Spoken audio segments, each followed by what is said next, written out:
L'édito de Djameldine Benchenouf. Salam alaikum, Azul Villaoun, bonsoir. D'un récent forum organisé par le quotidien Moujed, El Watan reprend quelques passages de la communication de Sid Ahmed Rosali, qu'on ne présente pas, bien sûr. Nous pouvons avoir des idées et d'autres sur le personnage.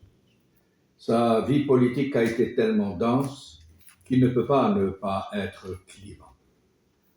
À plus forte raison qu'il a été un acteur de grande importance dans des événements cruciaux. Mais nous ne pouvons pas non plus ne pas lui reconnaître une certaine forme de liberté intellectuelle et du courage politique. Il a exprimé à plusieurs reprises des positions qui ont marqué l'actualité et surpris par leur liberté de ton. Il en a été de même cette fois-ci dans le forum d'El Moujed, tout particulièrement ces déclarations que je vais vous lire qui ont été relayées par El Watan. Alors, je vous les cite, écoutez. La première, je cite. « Rien n'est possible dans un pays quel qu'il soit s'il n'y a pas de justice. » Fin de citation. La seconde, je cite.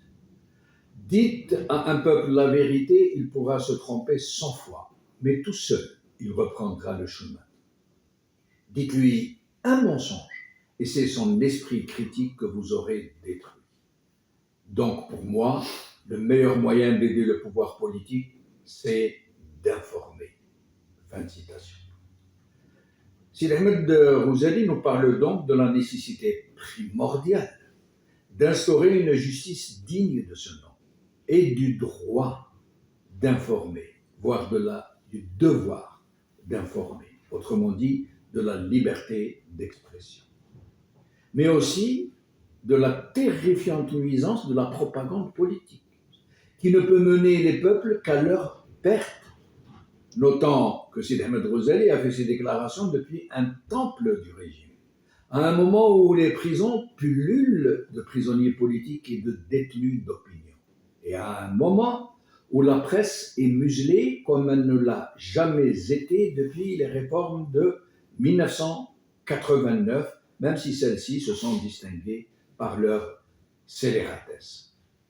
Rappelons, pour la circonstance, que tout récemment, un journaliste a été condamné à 5 années de prison ferme pour des motifs fallacieux, mais dont la véritable raison, tout à fait inavouable bien sûr, réside dans un tweet ironique de ce journaliste, Radi Ehsan, sur le président Tebboune.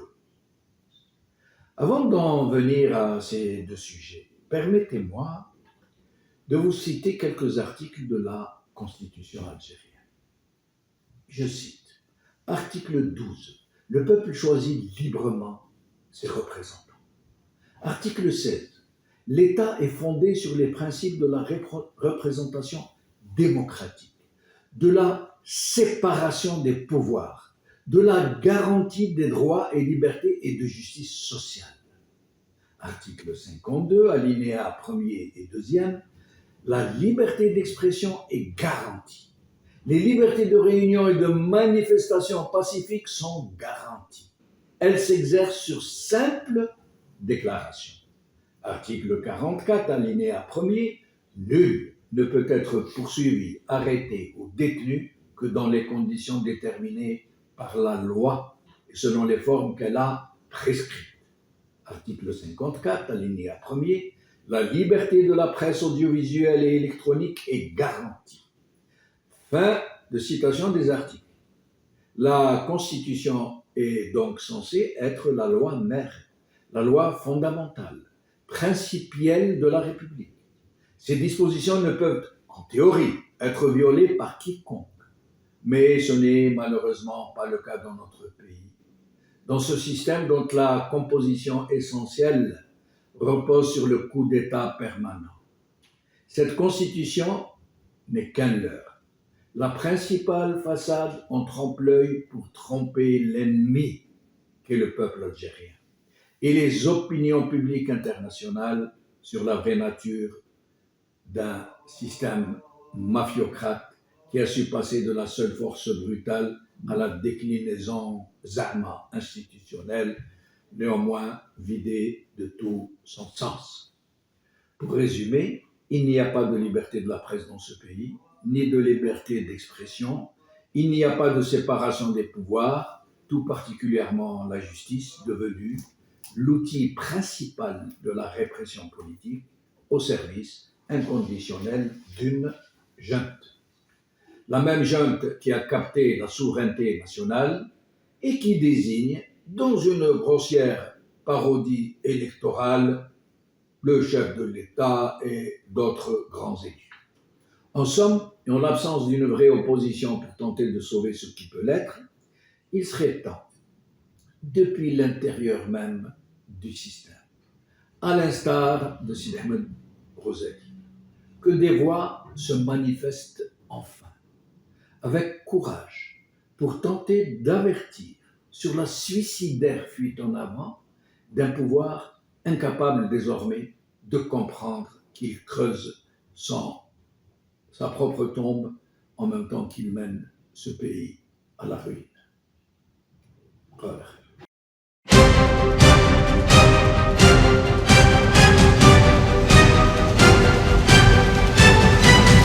L'édito de Djemeldine Benchenouf.